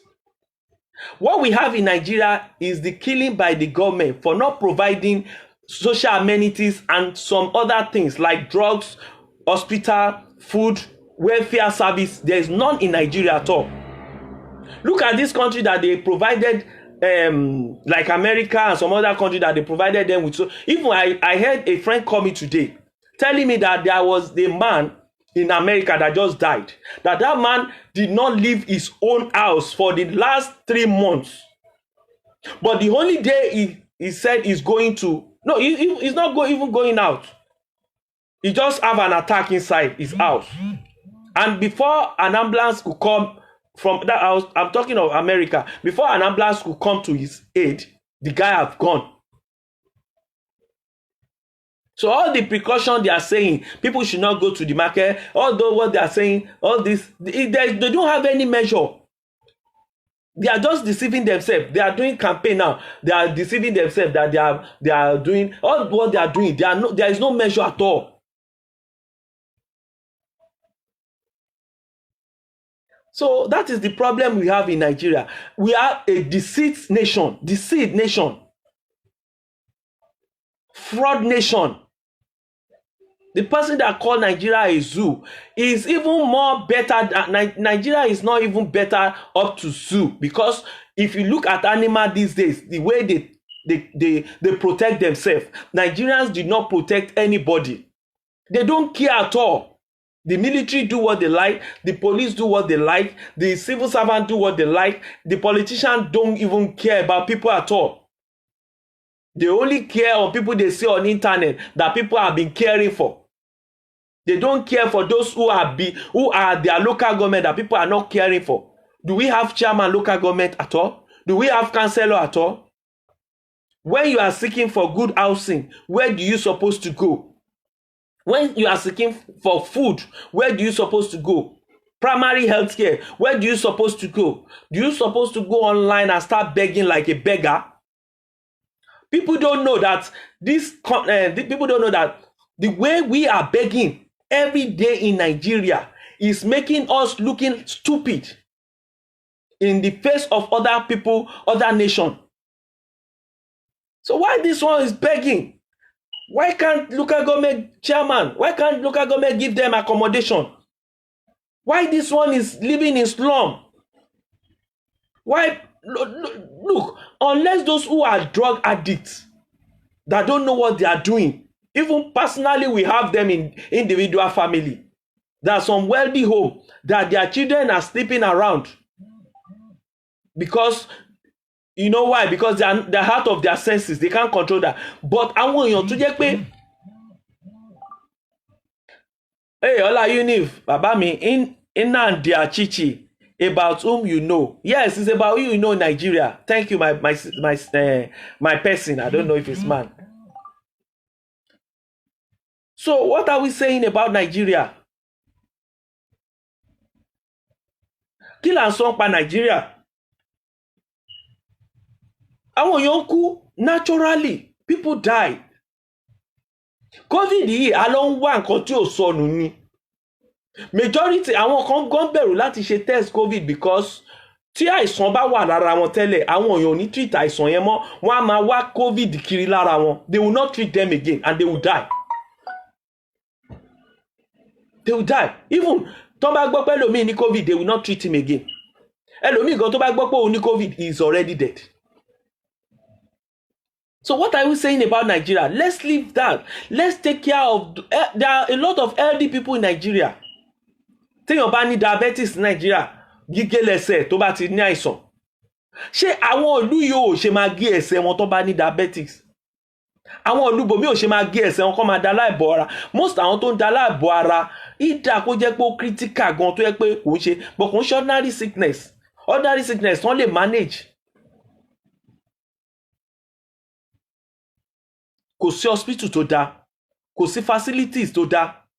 Ẹ bá lọ sí hospital sìn, wọ́n á ní kò sí oògùn, kò sí bandage, lọ rẹ ilé wa lọ ra gbogbo nǹkan tó yẹ kó wà. Nígbà tá láìsàn tó sick, tó bá lọ ra bandage kó tó dé ó ti kú. Kò sí àánú kankan. So gbogbo nǹkan tí àwa rí nìyẹn tí a fi ní ká sọ lénìí. Gbogbo èèyàn wa, Ola Univ, gbogbo yín pápátá ni mo kí. Gbogbo èèyàn tí ẹ darapọ̀ mọ́ mi pápátá ni mo kí. Yes.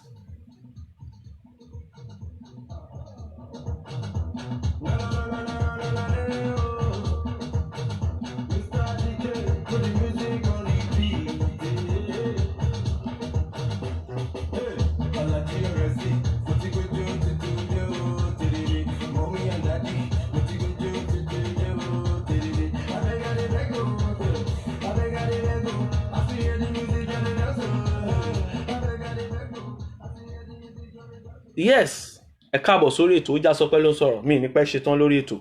Nǹkan tí mo tún àlá sọ yín tẹ́ bá máa pò wọlé ẹ lè pè tẹ́ bá fẹ́ contribute tẹ́ bá ní one or two things tẹ́ fẹ́ sọ. We are the problem of ourselves. We will be the problem of ourselves because àwa náà la ní country wa, àwa náà la wà ń bẹ̀, kò ń ṣe òyìnbó ló wà ń bẹ̀, kò ń ṣe Ghanaian ló wà ń bẹ̀. We know that. But how can we solve this problem? People are protesting. That is the number one solution. Instead of you people to join them to protest against this injustice, against this corruption, against these people that are killing your people. You are killing yourself in Nigeria. Lè róyìnbó kankan kó wá. Òyìnbó tó bá ti pa yín Nigeria yín gangan lẹ pé wá kó wá pa yín. Ẹ̀yin dẹ̀ lẹ fún láyè nítorí ìtẹ̀yìn kan para yín pọ̀. Ẹni tó dẹ̀ mọ̀ nígbà tó bá rí bẹ́yìn para yín, òyìnbó gan wò pé àbí àwọn tó bá kó wá bóyá àwọn Koran ni àbáwọn Indian àwọn àwẹ̀ owó tó bá ti pa wọ́n ẹ lọ sọ. Imagine kí Chinese máa sọ pé òun á pa ẹ́ nílùú ẹ̀ kò dẹ̀ sí nǹkan tó máa ṣẹlẹ̀ yes because ẹ̀ ń para yín kò sí nǹkan tó ṣẹlẹ̀ that is the reason ẹ lè rí Chinese kan kó wá sí Nàìjíríà láì jẹ́ pé ó wá ṣiṣẹ́ kó náà pín owó Nàìjíríà ẹ lè rí Indian kó wá Nàìjíríà ó wá pín owó ni ó wá gbádùn ni ẹ lọ wo bí táwọn Indian gbé lọ bí táwọn Chinese ń gbé ẹ lè rí kíyà jẹ wọn ẹ lọ wọ hospital tó ń lò àwọn hospital táwọn people yìí kú sí yẹn wọ́n ní 50 million àwọn ọ̀gá wa tó ń kú àwọn olówó wa àwọn tó níjọba tó ń kú sí yẹn 50 million ọ̀nà deposit 50 million lọ́kọ̀ máa deposit lọ hospital pẹ̀lú ẹ̀ náà wọ́n ń kú kò sẹ́ni tó fi kú yọ̀yàn ó máa kú ìwọ ṣe dáadáa gbogbo wa la máa kú ṣùgbọ́n ẹ̀yin ẹ ṣe dáadáa sílẹ̀ káwọn èèyàn lè sọ̀rọ̀ lẹ́yìn yín ṣe tó bá tẹ́ bá ṣe dáadáa táwọn èèyàn bá yín sọ̀rọ̀ òun lọ́lọ́run máa gbọ́ nítorí pé ẹ̀yin ò mọ̀ pé ọ̀rọ̀ táwọn èèyàn tó bá jẹ́ òótọ́ ni o ìwọ tó bá lọ síbi òkú tó lọ ń sọ pé ó ṣe dáadáa tí ò dẹ̀ ṣe dáadáa tó dẹ̀ mọ̀ pé ó ṣèkà fáwọn kan torí pé ó ti tọ́jú ìwọ tó ló ṣe dáadáa wàá rí pé Ọlọ́run máa gbáwọ̀ gan lẹ́nu ni. God will slap you when you go to a wakekeeping or a funeral and start defending what you don't know, what you are not supposed to say. You are saying it there. If you say the lie, if you talk about that person, if you lie against him, if the man did not do well and you say he do well, God will beat you. God will slap you. Because God wants you to, in presence of, in that place when they are doing funeral, God's angels are there. They are taking that guy away. And they know. God knows what everybody do. God knows all what everybody does. Everybody. They just want to hear from you. That's what you don't know. And if you lie that ó lọ síbi òkú ẹ̀, nǹkan tó mọ̀ ń pa ẹ̀ ṣe báyìí. Tó bá mọ̀ ń pa ẹ̀, tó bá jẹ́ pé wọ́n nìkan ló ṣe fún, sọ pé ó ràn wọ́n nìkan lọ́wọ́. Má sọ pé aláàánú ni bó ṣe ń ran lágbájá gbogbo wọn ló ràn èèyàn mélòó lórí tó ràn lọ́wọ́ tí ẹni kò sọ. Gbogbo àwọn tó ràn lọ́wọ́ tí wọ́n sọ yẹn, àwọn tó ràn lọ́wọ́, àwọn tó palẹ́kún, Ọlọ́run mọ̀. So ẹ̀ ń sọ̀rọ̀ òkú tó yẹ pé tó bá ti kú nílùú yìí, ọdún 2, 3, 4 wọ́n sì ń bá òkú fà á. Bó ṣe ń gbé àlàyé lọ sí kóòtù náà ń gbòkú lọ sí kóòtù láwọn ìlú tó dáa. Òkú mélòó lẹ́yìn gbé lọ sí kóòtù? Òkú mélòó ló pààyàn ńgbà tó kú tẹ́ gbé lọ kóòtù tẹ́ gba àwọn nǹkan tó ṣe tó àkwáyà ńgbà tó ókè sìn òkú kan pààyàn ó gba ilé ẹ̀ ó gba ọ̀rọ̀ ẹ̀ ó wá kú tán. Mélòó lẹ wá gbé lọ kóòtù ńbẹ̀ torí pé ó ti kú kéèsì ti tán nìyẹn. Ẹ mọ̀ pé ẹ̀ṣẹ̀ inú ẹ̀ṣẹ̀ la wà. Àwọn èèyàn protest pé okay Nàìjíríà ò dáa, àwọn èèyàn ń kú. Ṣé láwọn tó ń protest yẹn mo wà sure pé tó ẹ bá wo gbogbo wọn most of them inú ebi inú ìyà wọ́n mì ní business ni. Nobody send them. Mo lè sọ àwọn kan tó àwọn politicians sọ mo ń sọ àwọn tó ń ṣe irú revolution now yẹn àwọn tó ń protest wọn àṣà àwọn kéèké yẹn. A lot of them need challenges but they want good for everybody.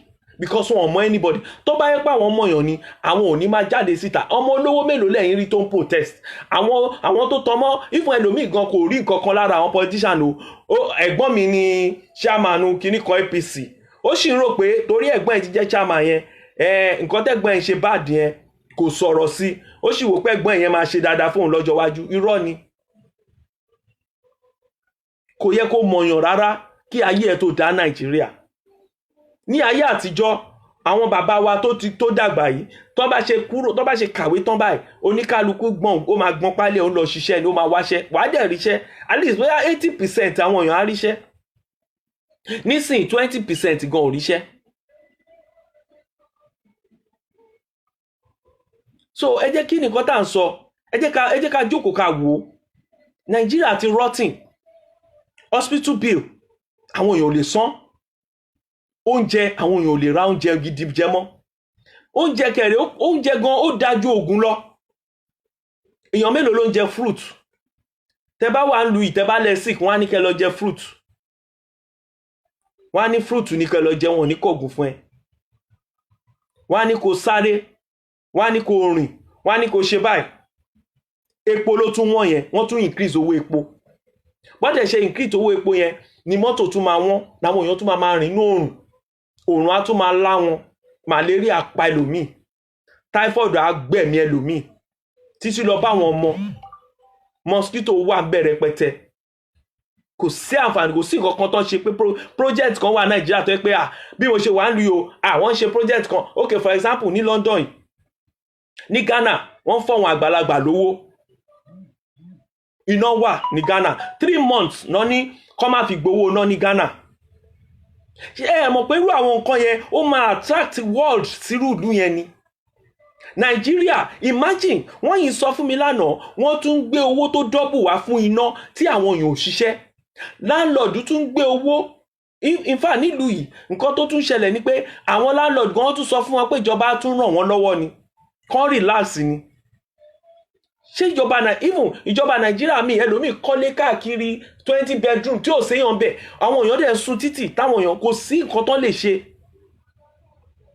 mo ń bọ̀ lórí philanthropist àti political agenda àwọn kan á ní philanthropist ni ó máa ń ràn yàn lọ́wọ́ mo ti lọ google philanthropist àwọn tó ń ṣe àánú láti inú ni àwọn kan ṣàánú mo mọ àwọn èèyàn tó yẹ pé nítorí pé wọ́n fẹ́ lọ kówó jẹ ìlú náà fi lọ wá owó bóyá wọ́n lọ ya ni bí wọ́n lọ jí ni wọ́n á bẹ̀rẹ̀ sí ní ṣàánú káàkiri nígbà tó máa fi di ọdún kan after wọ́n gbapò tí ìbò àwọn èèyàn ní aláàánú ni bàbá aláàánú wa ní nǹkan kan ó débẹ̀ tán rí mọ́ ó tilẹ̀kùn ó bá yín jẹ àgbàdo lẹ́yìn ọdún 4 kò tún bá yín jẹ àgbàdo mọ́ lẹ́yìn ọdún tó bá ti débẹ̀ ẹ̀yin tó ra àgbàdo lọ́wọ́ ẹ̀ ní títì ẹ̀yin náà kọ́ máa flush out ẹ̀yin òrórí ni ní sẹ́ǹsì ni sẹ́ǹsì tó yìnbó ní nìyẹn débi pé tí nǹkan kan bá ṣẹlẹ̀ ládùúgbò wọn báyìí wọ́n máa make sure pé àwọn ọmọ nǹkan tó ń ṣẹlẹ̀ ni ó lè tán òyìnbó jẹ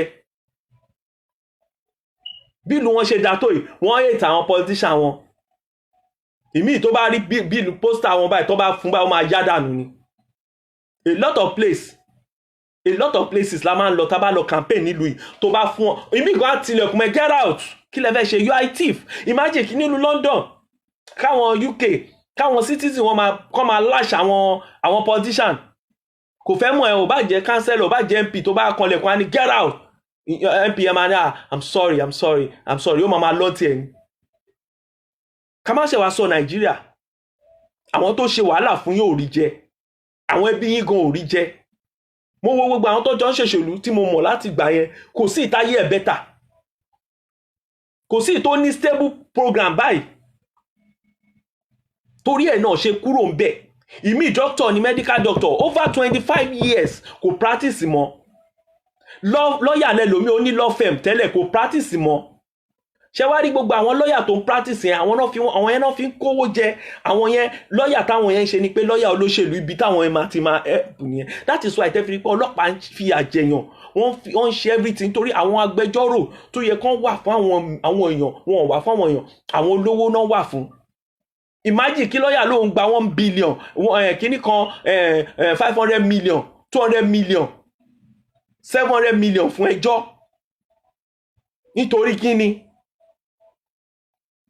wọn ò dẹ̀ lè ṣe àǹfààní fún yàn. Bàbá Gani Fálànà sorry Fẹ́mi Fálànà òun ni mo rí ṣẹ́ǹbà ẹ̀ ni mo rí sìn pẹ̀lú àwọn kankan gbogbo àwọn tó dẹ̀ ń ṣe yẹn ìjọba kò appreciate wọn rárá àwọn èèyàn gan appreciate wọn kán lè ní tentacle káwọn èèyàn lè ṣe mọ́. Ṣé lọ́ọ̀yà tó bá ń sọ́fà ṣe rò pé ó lè render help ni lọ́ọ̀yà gan fún ara ẹ̀ sọ́fà. Gbogbo lọ́ọ̀yà ti wà nínú òṣèlú wọ́n ti ń tẹ̀lé àwọn olóṣèlú gbogbo medical doctor kan náà hospital kan come together kan consultant kan kórè wọn jọ kan dá specialist hospital lẹ̀ wọ́n ń tẹ̀lé àwọn politician kiri kan lọ́ọ́ máa gbà pọ́nmẹ́ gbogbo wọn professor tó yẹ kán máa kọ́lé ní school gbogbo wọn professor wọ́n bá wọn yíbo ojú election wọ́n kàn fún wọn lápọ̀mẹ́ appointment tó máa kó bá most of them náà máa ń gbà nítorí pé ìwọ tó jẹ́ professor tó yẹ kó wà ní lecture room kó máa lecture kó máa níyì kó máa gbayì wàá lọ bá wọn jẹ chairman bọ́ọ̀dù kan wọ́n á kówó jẹ wọ́n á ba yí ẹ̀jẹ̀ ńbẹ̀ ìwọ tó jẹ́ medical doctor tó yẹ kó wà lọ́sítù kó ní kan fi ẹ̀lẹ̀ kó máa ṣe medical doctor ìyẹn ò ní kó máa advice wọn admin kò ní kan tó yẹ kẹ́yìn jókòó síbẹ̀ kẹ́ máa ràn wọ́n lọ́wọ́ kẹ́ máa táyà wọn ṣe ẹ̀yin náà lọ torí pé owó tẹ máa jẹ ẹ̀yin náà àìmọye doctor àìmọye industrialist tó yẹ kó ti di politician wọn ò wà productive mọ́ rárá Nàìjíríà torí pé tọ́n bá ti wà ní ipò politics yẹn tọ́n bá ti kówó yẹn wá látàbújá àti state báyìí wọ́n máa pín ni ẹ béèrè pé ṣáwo náà ń ṣe company wo náà ní pátápátá wá ní hòtẹ́ẹ̀lì ilé aṣẹ́wó tán nǹkan tán ní nìyẹn. Ọlọ́run á ràn wá lọ́wọ́ but nǹkan tèmi kàn mú wá sí ni pé ẹ̀yin èèyàn protest ẹ support àwọn èèyàn yẹn, ẹ support àwọn ọmọ yẹn. Mo ń gbọ́ pé Bákàrè ń ṣe ó ti rí admission sí United Kingdom bóyá Cambridge University. Ọmọ yẹn ń sìn tó bá ti ráyè lọ, ìkànnà àwọn tó ń sọ̀rọ̀ ti lọ nìyẹn. Tọ́mọ yẹn bá dẹ̀ ti lọ, most àwọn ọmọ tó lè jà fún yín tí Sowore náà tó bá bọ́ kúrò nù wàhálà yìí, tí Sowore náà bá ti lọ, táwọn kan bá ti lọ, Ọlọ́run má yẹ kí ìyà jẹ wá pa Nàìjíríà. Gbogbo àwọn ọmọ tó ń jà fún wa yìí, gbogbo àwọn ọmọ yìí yẹ kẹ́ gbárùkù tì wọ́n. Àwọn ọjọ́ ọ̀la wa náà ń jà fún. Ẹ̀yin journalist tẹ́ dẹ̀ mọ̀, tẹ́ ẹ̀ jẹ́ kán sọ̀rọ̀, tẹ́ ẹ̀ cover iṣẹ́ wọn, tẹ́ ẹ̀ respond, tó jẹ́ pé ẹ lọ ń gbowó lọ́wọ́ wọn jọba, tó jẹ́ pé governor's office ni journalist mi ti ń gba salary. Imagine journalist governor's office ló ti ń gba salary. Ẹ lè ṣe business. Ẹ̀yin journalist kò ń ṣe dandan kó jẹ́ journalist kó yẹ pé o máa rìn kiri títì wà ló máa jókòó. O lè ní business. Wọ́n náà lè create business with the little amount tó wà lọ́wọ́ ẹ.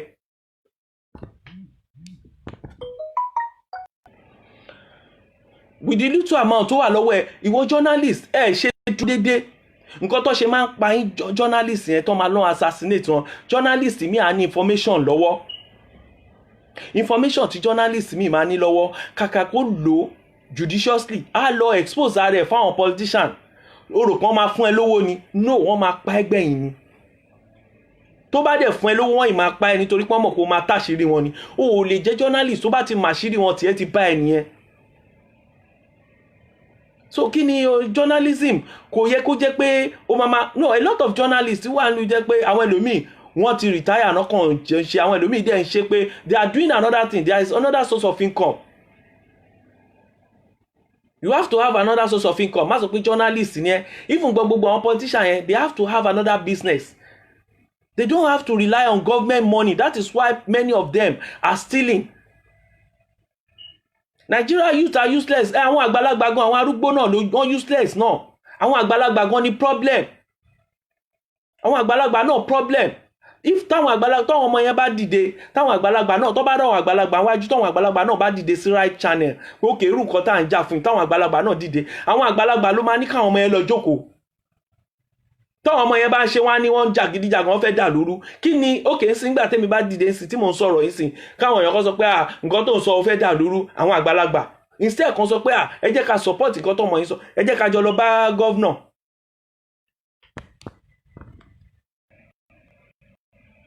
Ẹ ṣe gan, ó dàbẹ̀ pé máa tó máa lọ, tó bá di ẹjọ́ mi a máa ṣe. Mo rí pé ó dàbẹ̀ pé kíní tí mo fi ń ṣe kíní ó ń ṣe bálabàla, mo ò dẹ̀ fẹ́ kó máa continue bẹ́ẹ̀. Ṣùgbọ́n gbogbo ẹ̀yin tẹ́ bá gbọ́rọ̀ yìí, ẹ bá mi share program yìí, ẹ share ẹ jẹ́ káwọn èèyàn gbọ́ àwọn nǹkan tá a máa ṣe. Ojú pé ìyà ń jẹ àwọn èèyàn wa, kò sí hospital tó dáa, epo wọn, ilé ò sí, oúnjẹ ò sí, wọ́n ń pààyàn anyhow. Kí ni ìdí tó fi ń pààyàn? Torí àwọn nǹkan tí ò sí ni àwọn èèyàn ṣe ń kú anyhow. Àwọn tó dẹ̀ ń pa wọ́n náà torí àwọn nǹkan tó le náà ni. Ẹ bá wa bẹ̀jọba, ẹ̀yin èèyàn wa ẹ̀yin náà ẹ dìde sí, ẹ dìde sọ̀rọ̀ yìí. Ẹ má jókòó tẹ́tẹ́rẹ́, ẹ má jókòó. Ẹ̀yin àgbàlagbà gan ẹ láti ṣiṣẹ́. Àwọn ọmọ kéèké yẹn tó bá dìde, àwọn ọmọ kéèké yẹn sọ pé àwọn ọmọ kéèké yẹn dà lóru ni jàgídí. No, wọn ò ṣe jàgídíjàgan. Tó bá rí yín lẹ́yìn wọn nu wọn á dùn. Ẹ má jẹ́ kọ́rọ̀ wa dàbí Mali. Ẹ jẹ́ ká dìde kíjọba gbọ́. Ìjọba náà mo bẹ̀ yín, ẹ má jẹ́ kọ́rọ̀ wa dàbí ọ̀rọ̀. Ṣé ẹ̀yin náà rí sìn alágbára tó bá ṣubú bẹ́ẹ̀ ṣe ní mọ́tò tẹ́ ń gbé, tó bá ti gbà lọ́wọ́ yín báyìí ó tán nìyẹn. Gbogbo yín á wá ẹ̀yin náà ẹ máa di ẹlẹ́wọ̀n ni, ẹ mọ̀ ni. Nígbà tó ń mú gbàgbó ńjọ́ kìnnà náà, ẹ rí bó ṣe rí ni, ó gentle ni. Gbogbo yín tẹ̀ àtọwọn ọ̀gá yín pápátá tó tẹ̀ sọ pé leader yín tọwọ́ bá bà wọ́n tí wàhálà bá dé lásán, gbogbo wọn máa gentle ni. Ẹ̀yin gan lẹ máa ní ṣé lágbájá kọ́ rèé? Ẹ rí láàrin ìṣẹ́jú kan ó ti change, ó ti di rádaràda. Owó tó ń jí ni gbogbo wọn fi ń dán, òun lẹ́yìn ò fi lè súnmọ́ wọn. Ṣùgbọ́n tọwọ́ bá bà wọ́n, ẹ rí rádaràda náà máa rí. Ẹ tó bá ní ìyá, ẹ tó bá ní ẹ̀gbọ́n, ẹ tó bá ní ọkọ, kó tètè sọ fọ́kọ ẹ̀ ń sìn kán ṣe dáadáa. Nítorí tí wàhálà bá dé, tó bá dé, àwọn pípù yìí máa di rádaràda ni. ṣẹ́rí tí alágbára bá ṣubú báyìí kò kí ń da rárá. Ẹ lọ wo president Mali nígbà tó ń mu chikun báyìí ó rí rádaràda ni. Tó bá ti mú àwọn èèyàn báyìí ẹ rántí ìgbà àwọn military ẹ rí gbogbo àwọn tó lọ fún panel bóyá òpúta panel ni àbí panel yẹn gbà ẹ rí gbogbo àwọn tó náà wọn ológun alágbára ẹ rí gbogbo ọmọ yẹn gentle. Ìgbà tó bá wà lágbára rántí pé ò ní síbẹ̀ lọ́la. Ẹ sọ fún àwọn èèyàn yín, ẹ sọ fún gọ́vnà yín, ẹ sọ fún president yín, ẹ sọ fún wọn even bọ́ bá kú gan Ọlọ́run máa bí wọ́n bí tán lọ bẹ́yìn ò bí wọn bẹ́yìn ò lè sọ̀rọ̀ Ọlọ́run á bí wọn, ìyà dẹ̀ máa jẹ palaba sí wọn lára. So èmi ó já sọ pé mi mò ń sọ̀rọ̀ mò ń kí gbogbo yín wípé ẹ kú weekend èní o. Ẹ̀yin Muslim náà mo kí yín kú ọdún o, ẹ̀mí á ṣọ̀pọ̀ o, ẹ ṣọ̀pọ̀ ọdún láyé o. Ẹ̀yin Muslim pátápátá gbogbo wa àtàwátà ń bá yín yọ̀ náà a máa pẹ́ láyé o. Gbogbo àwọn èèyàn tó ṣaláìsí ẹ kú ara fẹ́ra kù àwọn ẹbí wọn, gbogbo ẹ̀yin ẹbí Ọlọ́run á tù yín nínú o, á tù yín lára o. Àní kúkú ọ̀wọ̀ọ̀wọ̀ o, lórúkọ Jésù lágbára Ọlọ́run ọba láṣẹ Èdùmàrè ọ̀rọ̀ wa máa já sọ́pẹ́ ni o. Á já sọ́pẹ́ láti sìn lá já sọ́pẹ́ títí di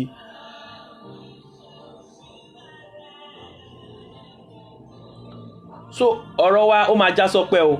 Ẹ bá mi share program yìí little tí mo sọ nínú àwọn nǹkan tó ń ṣẹlẹ̀ yìí tí àwọn èèyàn bá lè wò ó. Emmanuel Ayọ̀bámi thank you kí là ń kó Afọlábí Christiana ẹ ṣé gan. Ṣẹ́rí táwọn èèyàn bá lè wò ó ẹ wo nǹkan tí mo sọ yìí ṣóyè yín ẹ lọ wò ó kẹ́ gbé yẹ̀ wò ẹ wo àwọn program ẹ bá mi share ẹ tún padà sẹ́yìn kẹ́ lọ wo àwọn nǹkan tí mo ti sọ. Kò sí ọ̀rọ̀ àtúnsọ ń bẹ̀ ju pé ẹ̀yin Nigerians ẹ̀yin tẹ́ wà labroad ẹ support àwọn bàbá tó wà nílé kán dìde láti request fún ẹ̀tọ́ wọn. Wọn ní láti pariwo placard ní kán gbé tèrò bá pọ̀ ìjọba dáhùn. Ẹ wo nǹkan tí Fẹ́mi Adésínà sọ́njọ́ yẹn tó sọ pé àwọn wò lélẹ̀ nítorí pé Nàìjíríà mo ti sọ mo níwẹ̀ ó yìí máa dà tútò ni o kàkà kó dàrú á dà tútò ni tó bá dẹ̀ máa dà tútò aṣojú èmi àti yín lágbára Ọlọ́run. Gbogbo àwọn tó dẹ̀ wà níjọba gbogbo àwọn alágbára tálágbára tí ọwọ́ bá ba alágbára kò ń dá o. Ìwọ tó bá já lágbára sì ó jẹ́ chairman ni o ó jẹ́ commissioner ó fò àti rí alágbára àti rí pamsec àti rí commissioner àti rí governor tó jẹ́ pé wọ́n pàpà wá ń bá sọ̀rọ̀ anyhow. So kò sálágbára tí ò lè lọlẹ̀ tí Ọlọ́run bá gbé ìdájọ́ ẹ̀dẹ̀ yìí tó jẹ́ president yín gan tẹ bá máa fi rí láàrin oṣù méjì ẹni ṣé president wa rè governor yín gan ẹni ṣe ìpín tó jẹ́ leader yín tẹ̀ ń pè leader tẹ bá máa tí wàhálà bá dé tẹ bá rí leader yín ẹ̀yin gan ẹni leader rè ẹ máa sáré ni. Torí ẹ̀ ló ṣe yẹ kí gbogbo wa jókòó sìn àwọn leader yẹn ẹ pè wọ́n àwọn olórí yín gbogbo àwọn tó ń pín ẹran fún yín tó ń fi ń lórí yín gbogbo àwọn tó ń lọ sílé ológun tó ń ṣe ẹbọ oríṣiríṣi gbogbo àwọn tó ń pín ìkọ́ fún yín tẹ́ ẹ sọ pé wọ́n ṣe philanthropist o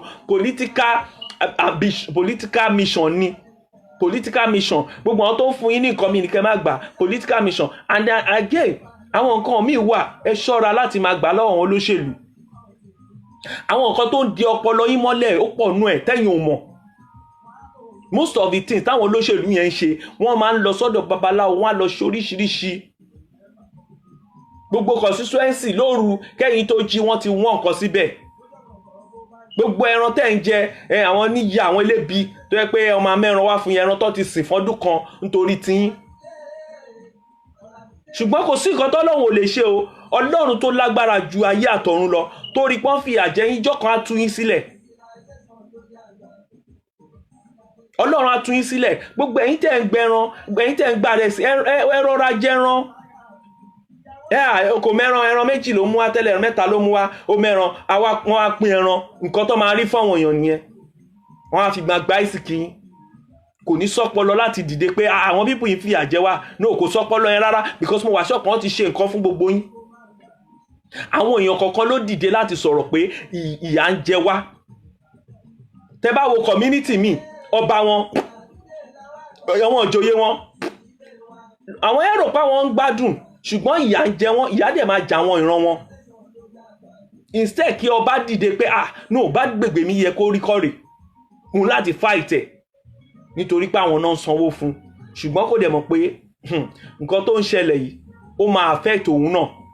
A lè máa gbáyé báyìí tó bá wo àdúgbò mi báyìí rádaràda ni rádaràda ibi tó yẹ kó ti develop kò síná kò sómi omi ta ló lómi mímu ní Nàìjíríà omi táwa mú bí omi lásán omi tap wa mú mi ò ní láti ra tó bá wùn ẹ́ tó bá fẹ́ ra omi bottle water ló máa rà omi wọn ó clean as ever lọ sí Ghana bẹ́ẹ̀ yẹn kí ló dé táwọn ọmọ Nàìjíríà fi lọ Ghana kí ló dé tí gbogbo wọn fi lọ Ghana kí ló dé tí gbogbo wọn fi ń lọ Kenya kí ló dé tó fi ń lọ South Africa kí ló dé tó fi ń lọ sí Ethiopia kí ló dé tó fi ń lọ sí Oman àwọn ìlú tí ò tó wa rárá tán tó wa population rárá tó yẹ pé I don't know Nigeria take time Ọlọ́run á ràn wá lọ́wọ́ o ẹ̀yin ìyá wa ẹ̀yin bàbá wa ẹ̀yin mo ti bá sọ̀rọ̀ yìí o torí ẹ̀ mo ṣe fi èdè abínibí sọ o èdè abínibí lèmi máa ń sọ tí n bá sọ òyìnbó díẹ̀ tí n bá kàn rí èèyàn wa kan ni máa ní kí n sọ òyìnbó díẹ̀ kó lè gbọ́ the thing why I dey talk be say for Nigeria the government they never try o people dey protest they no let them protest journalists no let people talk on their program those who go talk they go stop the program halfway say they don end the program hospital bill na nonsense hospital na nonsense fuel scarcity fuel now e don high fuel don high so no motor if you wan go somewhere now you no get job you can't go anywhere and which is not good for under human rights. Every citizen have right to move from one place to another. Even if you don't have money, you have to move. Government has to make a provision for you people. That is what you're supposed to have asked from government when they are coming in. But you will not ask. You just tell them, you just think that politics is like Manchester and Man U and Chelsea. That you can just support, you can just talk anything. They just play and go. No. This is your life. Politics in any country, democracy or sovereignty is your life. And if you have given them the sovereignty and you did not request for your rights, that's your own problem. That's your own cup of tea. So there is food scarcity in Nigeria. Food is very high, scarce. Some people cannot even cook. Some people cannot even go to eatery and eat. No better food. You know, food is better than medication sometimes. If you don't eat, you might be sick. If government can make a provision for food for most citizens to eat, and the food is supposed to be subsidized.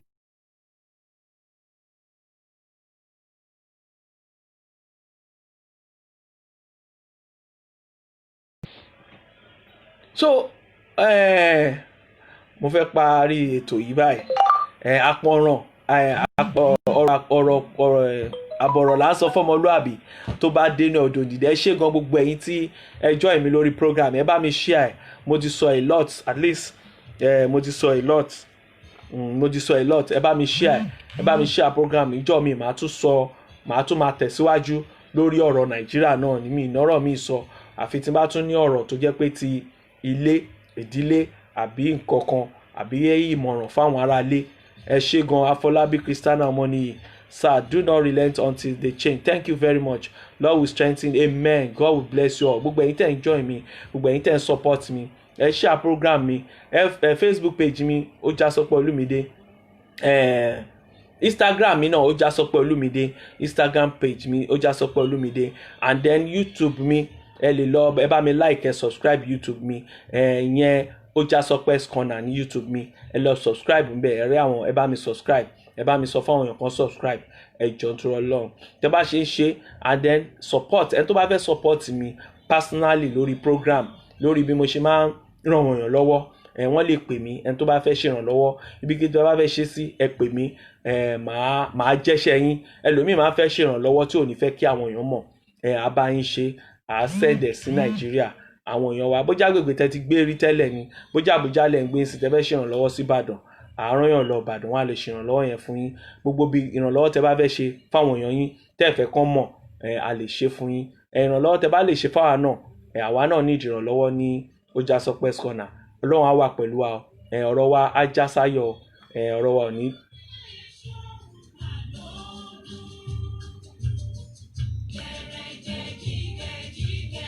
so ọlọ́run á wà pẹ̀lú wa o ó já sọ pé òun lè tò.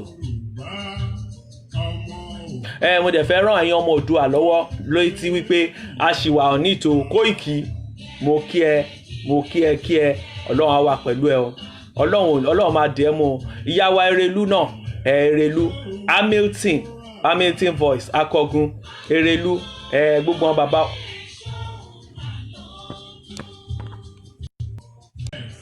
So mo kí gbogbo yín pátápátá mo kí gbogbo yín gbogbo ẹ̀yin ọmọ Oòduà gbẹ̀yìn káàrọ̀ jíire á ṣe o Oòduà á gbé wa a máa gbà láṣẹ Èdùmàrè.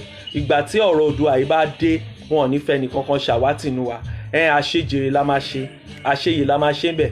gbogbo ẹ̀yin tẹ̀ ń lérí pé kí Oòduà ká lè gbà káwa náà lè nílùú tiwa ká lè nílọ síwájú káwọn ọmọ wa lè jèrè gbogbo nǹkan tí àwọn bàbá wa ti ṣe á jèrè ẹ̀. mo kí gbogbo ẹ̀yin èèyàn mi mo kí AY Citizen mo kí gbogbo ẹ̀yin tẹ́ wà Nàìjíríà náà tẹ́ ń bá wa ṣe akitiyan ẹ̀. gbogbo ẹ̀yin Erelu Àbíkẹ́ Adé ìyá wa dáadáa nìyẹn olórí wa nìyẹn lóbìnrin nílùú yìí ní diaspora mo kí àwa wọ́n ṣe gan wọ́n kúṣẹ́ takuntakun ọlọ́run á dúró tí wọn ọlọ́run á wà pẹ̀lú wọn. àmọ́ láìkí bóyá yẹn ṣe ní courage láti bá wa ṣerú nǹkan báyìí nítorí pé ọ̀pọ̀ àwọn ẹgbẹ́ wọn àwọn nǹkan tí ò lérè ni wọ́n ń ṣe ṣùgbọ́n níwọ̀n bá tí ìyá yẹn lágbára Erelu Àbíkẹ́ Adé ìyá ní mo dúpẹ́ lọ́wọ́ yín. Kóìkì náà ọmọ ékeré ni káwọn àgbàlagbà kan dúró tì kán bá máa fún nímọ̀ràn kán bá máa fún support títí a máa fi gbá kínní títí àwọn ìjọba máa fi rántí wa. ẹnjọ́ tó bá dẹ̀ ti rántí wa gbogbo àwa tá wà láyé tá a ṣe wàhálà àti tá a ṣe wàhálà wọn ò ní fi wá ṣàwátì o. a máa jọ gbádùn ilẹ̀ Yorùbá ni a máa jọ gbálẹ̀ Oòduà ni Oòduà gbé wa o Ilé-Ifẹ̀ á gbé wa o Oòduà á gbé wa o Ọ̀ṣun Ṣẹ̀ǹgẹ̀ṣẹ̀ á gbé wa gbogbo àwọn nǹkan wa gbé wa lágbára Èdùmàrè láṣẹ Èdùmàrè ọ̀rọ̀ wa já sọpẹ́.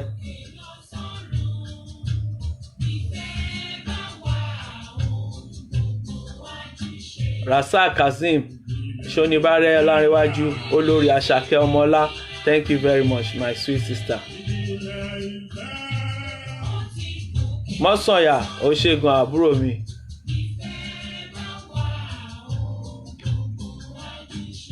lágbára Ọlọ́run máa júṣe ẹ jẹ́ ká máa gbàdúrà ká dẹ̀ máa fi gbogbo ọkàn wa ká máa fi support. Nẹ́tíwọ̀kì yẹn ó bad mo fẹ́ dúró ṣùgbọ́n mo fẹ́ parí ọ̀rọ̀ Oòduà torí mi gbọ́dọ̀ sọ̀rọ̀ kí n má sọ nípa Oòduà. Oòduà gbé wa lágbára Ọlọ́run alálẹ̀ ilẹ̀ Oòduà á gbé gbogbo wa. gbogbo àwọn tó bá sọ pé kí Oòduà má ṣe kò ní júṣe lójú wọn gbogbo wọn lọ́lọ́run máa mú kó lọ́nà lẹ́yọ kọ̀ọ̀kan. ó máa lo COVID ó máa lo heart attack ó máa lo hypertension láṣẹ Èdùmàrè láti mú wọn kó. Oòduà á ṣe o. àwa yìí wọ́n ní ìran mẹ́ta òtòṣì àwa yìí gbogbo wàhálà tá ti ṣe àwọn ọmọ wa ló máa wá jèrè ẹ̀ láṣẹ Èdùmàrè.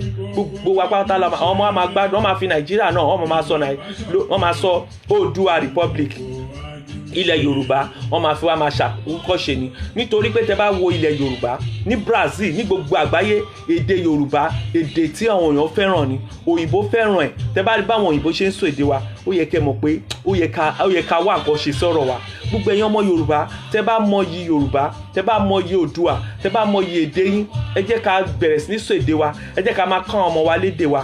èdè wa yẹn gan lèmi gan fẹ́ kọ́ mo fẹ́ kọ́ dáadáa kí n mọ̀ sọ. gbogbo ọmọ mi mo fẹ́ kọ́ méde sọ gbogbo ẹ̀yin ọmọ káàárọ̀ òjíire pápátá ẹ jẹ́ ká máa kọ́ àwọn ọmọ wa lédè wa ẹ jẹ́ ká nífẹ̀ẹ́ ara wa. àwọn èèyàn tó bá jẹ́ òbáyéjẹ́ láàrin wa ẹ jẹ́ ká sòótọ́ ọ̀rọ̀ fún wọn kó yí padà tán bá yí padà ṣíkè náà kájọ máa lọ.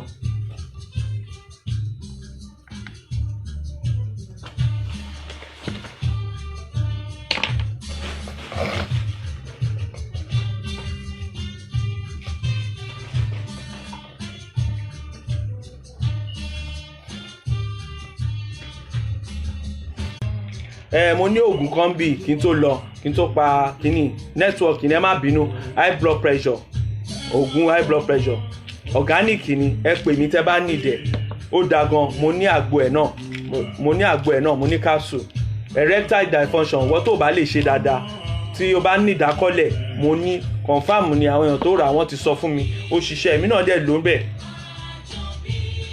ẹ wò wọ́n tó bá ní tíkùn ẹ bá tóbi tó bá fẹ́ kí fàtì kúrò ń bẹ̀ tíkùn ẹ bá tóbi tó bá fẹ́ kí gbogbo ẹ wálẹ̀ òun rèé tummy cleanser rèé ìwọ tí o bá ní fat tí fat bá pọ̀ lára rẹ̀ tán bá ní ó lè cause diabetes àbí nǹkan fat burner rèé mí náà ti lórí ó dẹ̀ ṣiṣẹ́ ńgbà tí máa padà dé hospital everything wà okay diabetes àtọ̀ sugar mo ní àgbo ẹ̀ náà rheumatism cream ń rèé rheumatism cream lélẹ̀.